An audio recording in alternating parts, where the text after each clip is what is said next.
Hello viewers, இனி நம்ம பார்க்க போறது Avengers Assemble Season 1 Episode 19 The Ambassador.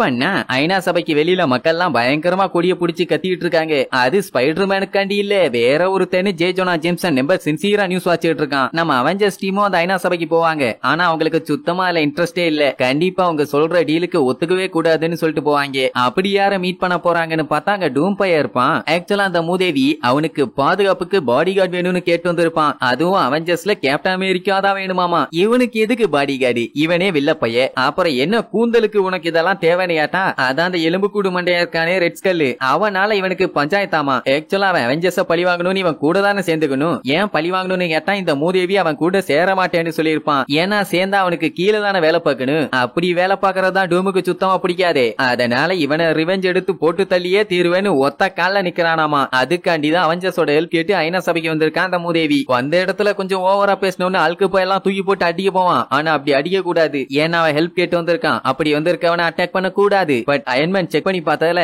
ஒரு கண்ட்ரியவே அழிக்கிற அளவுக்கு அவன் பாடியில வெப்பன்ஸ் இருக்கு. ஆக்சுவலா அதுவும் தப்புதான். இத சொன்ன உடனே அட்டாக் பண்ற மாதிரி மூதேவி வருவான். ஆனா அட்டாக் பண்ணாம ஐநா சபையோட ரூல்ஸ் எல்லாம் நான் மதிப்பேன்னு அவங்கிட்ட இருக்க ஆயுதம் எல்லாத்தையுமே எடுத்து சேர்ல வச்சிருவான். எல்லாத்துக்கும் ஒரே ஆச்சரியம், இப்ப நினைச்சா கூட அவங்க அட்டாக் பண்ணலாம். ஆனா அவனுக்கு அவெஞ்சர்ஸோட உதவி தேவையாமா. அப்படியே கட் பண்ணி ஐநா சபையை காட்டுறாங்க. எல்லா நாட்டுல இருந்தும் ஆளுங்க வந்திருப்பாங்க. வேற எதுக்கும் இல்ல, இந்த டூம் பைய வந்து கேட்டிருக்கான்ல, அதுக்கு ஆதரவு தரலாமா வேண்டாமான்னு. வெளியில மக்கள் சரியான போராட்டம், அவங்களுக்கு ஆதரவெல்லாம் தரக்கூடாதுன்னு. ஆக்கையெல்லாம் அவனுக்கு சப்போர்ட் பண்ண வேண்டாமா. பட் இந்த மாதிரி ஆளுகளுக்கெல்லாம் உதவி செய்யலன்னா நாளைக்கு இவங்களுக்கு யாரும் உதவி செய்ய மாட்டாங்கல்ல. அப்புறம் அந்த வெளியில இருக்க மக்கள் கூட்டம் எல்லாமே எப்படி இருக்குன்னு நம்மளுங்க பாத்துட்டு இருப்பாங்க. அயன்மேன் செக் பண்ணி பார்த்ததுல வெளியில யாருகிட்டயுமே வெப்பன் இல்ல. சோ எந்த பஞ்சாயத்துமே இல்ல. ஆனா நிஜ பஞ்சாயத்தே கேப்டனோட பக்கத்துல தானே இருக்குது. அப்புறம் ஐநா சபையில பேச ஆரம்பிச்சிடுறாங்க. வந்தோடனே அந்த டூம் பைய ஏதோ ஸ்டைலா மைக்கெல்லாம் எடுத்து எந்தெந்த நாட்டுக்கு எந்தெந்த மொழியில புரியுமோ அந்தந்த நாட்டுக்கு அவங்கவுங்க மொழியிலேயே பேசுவான். அவன் மைக்கே அதை டிரான்ஸ்லேட் பண்ணிரும். மாஸ் இல்ல. அதாவது இவனுக்கு கேப்டனோட பாதுகாப்பு வேணும்னு சொல்ல வருவான். திடீர்னு மேல டேமேஜ் ஆகி ஆல்கு அயன்மேன் தாரு எல்லாம் அடிச்சு புரண்டு உள்ள வந்து விழுவாங்க. யாரா நம்மளாலேயே இப்படி அடிச்சதுன்னு பார்த்தா அந்த ஐபீரியன் பைய, அதான் சூப்பர்மேன் மாதிரியே பவர் வச்சிருக்கானே. இப்ப இவன் ரெட் ஸ்கல்லோட ஆள் தானே. டூம் பைய அவங்க கூட சேரலன்னு சொல்லி அவனை அட்டாக் பண்ண வருவான். ஆனா கேப்டன் விடுவானா? முடிஞ்ச அளவுக்கு அவனை அடிச்சு தடுக்க ட்ரை பண்ணுவான். ஆனா முடியாது. இந்த டூம் பைய என்ன பண்ணுவான், நான் யாருக்கும் அடங்க மாட்டான்டான்னு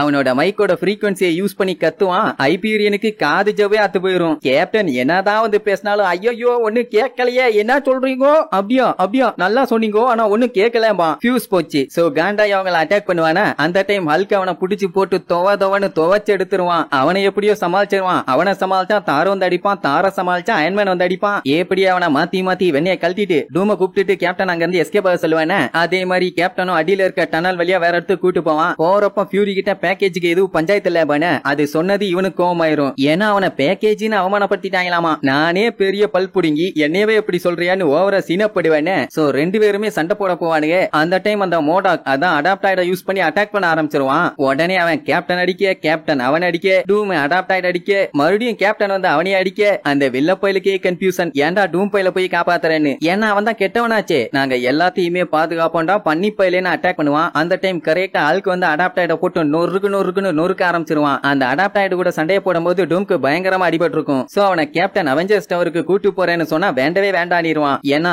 என்னைக்குமே அவனுக்கு அவெஞ்சர்ஸோட ஹெல்ப் தேவையே இல்லாம அவனுக்கு இப்ப தேவை கேப்டன் அமெரிக்கா மட்டும் தான். அவன் மட்டும் இவன் செக்யூரிட்டிக்கு இருந்தா போதுமாமா. அந்த டைம் அந்த லூசு பைய ஐபீரியன் வந்துருவான். அந்த டேஞ்சரஸ் மேன் பாஞ்சு வந்து எப்படி வேணாலும் அடிக்கலாம். ஆனா அந்த கிறுக்கு பைய ஐபிஎம் வச்சு அட்டாக் பண்ண வருவானா. கேப்டன் அமெரிக்கா ஷீல்ட கொண்டு வந்து கண்ணுகிட்டே வச்சிருவான். அது திருப்பி அவனுக்கே அடிச்சு பயப்புல கதற ஆரம்பிச்சிருவானா. அந்த கேப்ல கேப்டன் புகைய போட்டுட்டு அங்க இருந்து எஸ்கேப். நெக்ஸ்ட் என்ன, அவெஞ்சர்ஸ் டவருக்கு கூட்டு போய் ட்ரீட்மெண்ட் பார்த்தலாம்பா. அவனுக்கு தான் பிடிக்கலையே, வேண்டவே வேண்டாம்பா. பட் வேற வழி இல்லன்னு கேப்டன் எவ்வளவு சொன்னாலும் அவன் கேட்கவே மாட்டான். அவன் நல்ல நேரம் அந்த நேரம்னு பார்த்து அந்த டிராகுலா பையன் வந்துருவான். அவன் தான் டேஞ்சரஸ் பேயாச்சே. கேப்டனை பிடிச்சு சுத்தி சுத்தி அட்டிட்டு இருப்பானே. அந்த டைம் அந்த டூம் பையன் அவனுக்கு சாக்கெல்லாம் கொடுத்து கதறி ஓட விடுவான். அவன் தான் டிராகுலாவாச்சே. எத்தனை டைம் அடிச்சாலும் சொர்ணகிட்டு திருப்பி வருவான். அதே மாதிரி வருவான். நல்ல வேலை அந்த டைம் தோர் வந்து காப்பாத்திடுவான். அப்படி அவனுக்கு சண்டை போடுற கேப்ல இவனு எஸ்கேப் ஆவானுங்களா. இந்த டூம் பையன் என்னதான் அடிபட்டு மிதிபட்டு கடிபட்டாலும் நான் பெரிய பிஸ்தா வஸ்தாதுங்கிற சீனை மட்டும் விடவே மாட்டான். அந்த டைம் திடீர்னு அந்த இடமே அதிர ஆரம்பிக்கும். அடங்கொக்க மக்க அடுத்து யாரா வர்றான்னு பார்த்தா தண்ணி பீச்சுக்கிட்டு வருமா,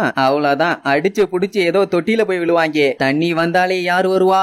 எஸ், அந்த மஞ்சமாக்கா அட்டுமா பையதான். அவனும் டூம் அட்டாக் பண்ண எவ்வளவோ ட்ரை பண்ணுவான், ஆனா கேப்டன் விடவே மாட்டான். அந்த டைம் அவனை யாரோ வளைச்சு அட்டாக் பண்ணுவாங்க. வேற யாரு? நம்ம ஃபால்கனும் ஹாக்கையும். இப்ப என்னன்னா கேப்டனும் டூமும் போக வேண்டிய வழியே வேற. ஆனா இப்ப ஏகப்பட்ட வில்லன்ஸ் வந்து அட்டாக் பண்ணி நம்ம டூம் பையலுக்கு அடிபட்டதுனால அவெஞ்சர்ஸ் டவருக்கு கூட்டு போறேன்னு சொன்னவன ஹாக்கை பைய வேண்டாமா. ஏன்னா இந்த மூதேவி அங்க கூட்டு போய் ஏதாச்சும் பஞ்சாயத்து ஆச்சுன்னா அவனே வில்ல பைய. பட் இப்ப அவன் இருக்க கண்டிஷனுக்கு கண்டிப்பா அவனை காப்பாத்தணும்னா அங்கதான் கொண்டு போய் ஆகணும். சரின்ட்டு அவங்க என்ன பண்ணுவாங்கன்னா நேரா படிக்கட்டு வழியா வெளியே போவாங்க. அந்த டைம் அந்த அட்டுமா பைய அட்டாக் பண்ண வரும்போதெல்லாம் ஃபால்கனும் ஹாக்கையும் சேர்த்து அவனை ஒரு வழி பண்ணி விட்டுருவானுங்க. சோ பஞ்சாயத்து இல்ல. என்ன கேப்டனுக்கு அந்த டூம் மேல சின்ன டவுட். ஆனா அவன் சொன்ன மாதிரியே தானே வில்லப்பையில எல்லாம் வந்து அட்டாக் பண்றானுங்க. அதனால நான் பொய் சொல்லலாமா. எப்படி இவனுங்க மாத்தி மாத்தி பேசிட்டு இருக்கும் போது கேப்டன் அமெரிக்கா பின்னாடி வந்து ரெட் ஸ்கல் போய் அட்டாக் பண்ணிடுவான். ஒரே அடியில கேப்டன் மட்டும் இன்னொரு அடி போட்டா கண்டிப்பா சங்குதான். ஆனா அந்த டூம் பைய வந்து காப்பாத்துவான். அதுதான் ஏன் நம்பவே முடியல. இப்ப ரெட் ஸ்கலுக்கும் டூமுக்கும் சண்டை நடக்க போகுமா. அந்த டைம் நம்ம அல்கும் அடாப்ட் ஆயிடும் பிச்சுக்கிட்டு வெளியே வருவானுங்க. அவனுக்கு மட்டும் இல்ல ஹாக்கை அட்டுமாவும் வெளியில வந்து சண்டையை கட்டுவானுங்க.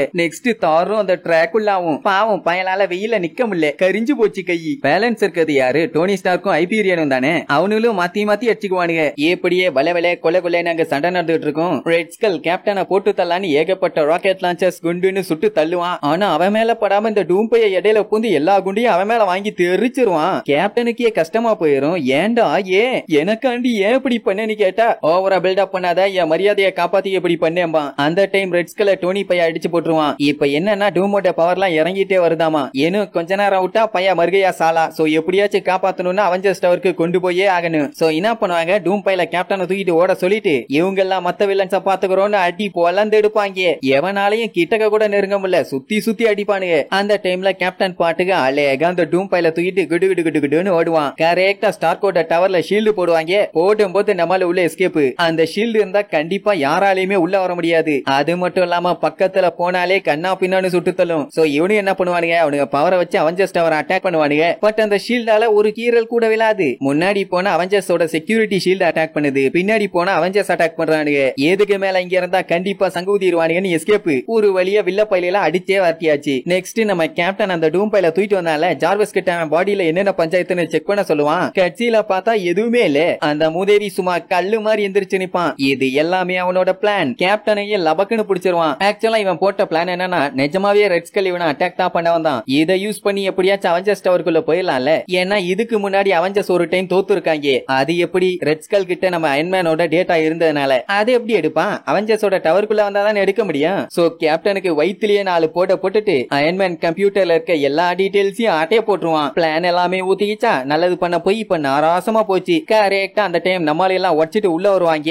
அந்த டூம் பயல காணம் எஸ்பிகா அப்படின்னா வசமா எல்லா டீடைலையும் ஆட்டைய போட்டான். அப்படியே கட் பண்ணி அந்த டூம் பயலோட கோட்டையை காட்டுறாங்க. அவன் பென் டிரைவ்ல அவெஞ்சர்ஸ் டவர்ல எல்லாத்தையும் ஆட்டைய போட்டான்ல, அது எல்லாத்தையும் என்னன்னு பார்த்து அயன்மேனோட சோழியை இன்னைக்கே முடிச்சிடலான்னு சிஸ்டம்ல பென் டிரைவ கனெக்ட் பண்ணுவான். அவன் நெஞ்சில ஒரு இடியே விழும். என்னடானா ஏதோ வீடியோ பிளே ஆகும். நீங்க நினைக்கிற மாதிரி எதுவும் இல்ல. நம்மாலே அவனை மொக்க பண்ணி விட்டுருவானுங்க. அதாவது ஏமாத்திட்டானுங்க. என்னன்னா கேப்டன் அமெரிக்கா அடி வாங்கும் போது இந்த டூம் பைய போய் இடையில தடுத்தான்ல, அப்பவே கேப்டனுக்கு டவுட் ஆயிருச்சு ஏதோ திலாலங்கடி வேலை பண்ண போறான்னு. ஏன்னா அவனே சேஃப்டிக்காண்டி தான் இவங்க கிட்ட வந்து ஹெல்ப் கேட்டான். அப்ப இவங்களுக்கு எதுவும் அவன் அடிச்சுக்கணும் ஏதோ பிளான் பண்ணி தானே பண்றான். அதனால இந்த மேட்டர் டோனி கிட்ட சொல்லி அவன் என்ன பண்ணிருப்பான், கம்ப்யூட்டர்ல இருக்க டேட்டாவெல்லாம் சேஃப்டி பண்ணிட்டு அப்புறம் அவனை உள்ள விட்டுருப்பாங்க. அதான் தெரிஞ்சு போச்சுல, வெளியவே வச்சு அடிச்சிருக்கலாமே பிடிச்சிருக்கலாமே நீங்க கேட்கலாம். ஆனா இப்ப அவன் ஐநா சபையில போய் இவங்க கிட்ட செக்யூரிட்டி கேட்டிருக்கான்ல, எந்த ஒரு தப்புமே பண்ணாம அவனை அடிச்சா கண்டிப்பா எல்லாரும் அவெஞ்சர்ஸ் தான் தப்பா நினைப்பாங்க. ஆனா இவன் உள்ள வந்து டகால்டி வேலை பண்ணி எஸ்கேப் ஆயிருக்கான்ல, இனிமேட்டு அவன் நாடு லாட்பெரியா விட்டு வெளியில வந்தான் கண்டிப்பா இவங்க அரெஸ்ட் பண்ணலாம். இதையெல்லாம் சொல்லி முடிச்சிட்டு அவன் கம்ப்யூட்டரை கிராஷ் பண்ணி